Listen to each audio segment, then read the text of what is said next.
Now in this lesson, I just want to go back to our index.html. I'm just going to close all of our other tabs here. And I want to further discuss the property that we can declare for font family, font sizes, and also discuss the concept of font degradation. So we have here the font family property with a value of chewy cursive that we got from the Google font before. Just remember that the font family property will be specifying the font for an element. So we can declare that inside of the body element, but we can also have font families inside of other elements. Right now, we have it inside of the body element, but we can also go and declare some font family here inside of the header container if we want to.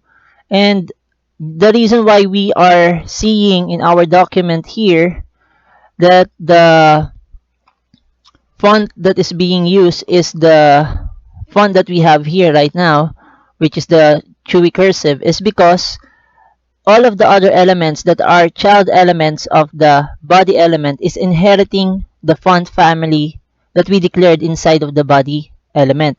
So let's say I would want to go and change the font family inside of the header container, and I can just choose some of the different font names as that we have here. We can see that there are a lot of suggestions here. So let's say we go for Arial, Helvetica, and sans serif. So let me just refresh this. You would see that it changed the font family specifically for the header container. When we say font degradation, when you hear the word font degradation, that is pertaining to the browser having the ability to understand that once one of the fonts that we have declared is not available, we can degrade to another font. So let's say, for example, we have here the Chewy Google font, and you would see that the cursive value here is a generic name of a font family that is not case sensitive, and at the same time it doesn't need single quotes that you can see here, unlike the Google font, because these are CSS keywords already. Let's just say that I lost my internet connection and I won't be having any access to the internet, and I won't be able to access the Google APIs here, that is the Google font that has the value of Chewy. What will happen here will be that the font will be degrading to cursive, which is a generic name or a generic font family that is usually available in browsers. So I'm going to go and turn off the internet connection here in my network.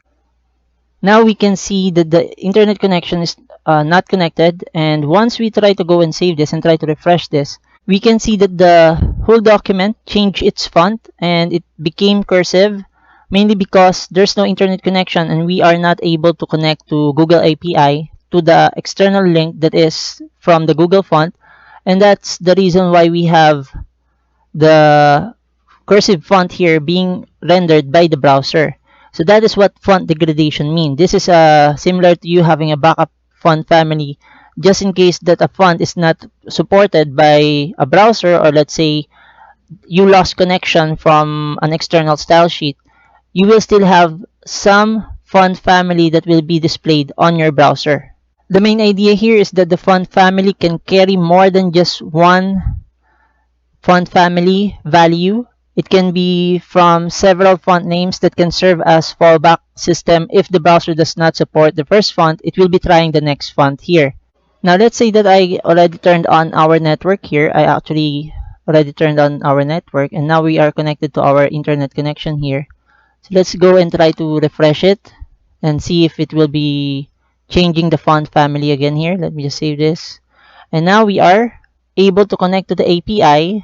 We were able to connect to Google font, and it's now implementing Chewy, which is the Google font that we chose, and it's no longer using the fallback system value here, which is the cursive generic font family. I am hoping that you're getting the idea on how to maximize the use of the font family property. So I'm just going to remove the font family here in our header container because I want our project to use the font family Chewy from the Google font. Another topic that I just want to go and discuss here in our lesson here is the font size property, which we have been using for quite some time now, and we were using values CSS units, but we can also actually maximize the use of the following values here. So we have medium, which is the default size of the browser. So in this case, if we try to save this, you would see that nothing will happen because this will just be referring to the default size. For the body element, we have the font size for the body element as the 16 pixels as the default size. So just to give you an idea, you might want to maximize the use of these values. At least you're aware that there are such values that are available. So for the small, it will create a small font size. If we go put extra small, let's see here. So it will be creating an extra small size. So we have X small here. Let's save, refresh. So we can actually maximize these values if, for example, you would want to go and try to set the font size of the property of your projects.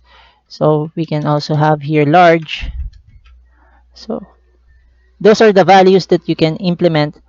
So the length will be setting the font size to a fixed size in pixels, centimeter, or other length units. And the percentage will be setting the font size to a percent of the parent element's font size. The initial font size here will be setting the property to its default value. And inherit will be setting the property from its parent element. So let's say we have the background container here, and we set the font size to inherit. Let's save that. You would see that nothing happened because the font size here is already the one that we had declared inside of the body element, which is the large font size. So let's go and try to look for, let's not use this initial, and here font size will be, let's try inherit. So let's save, header nav.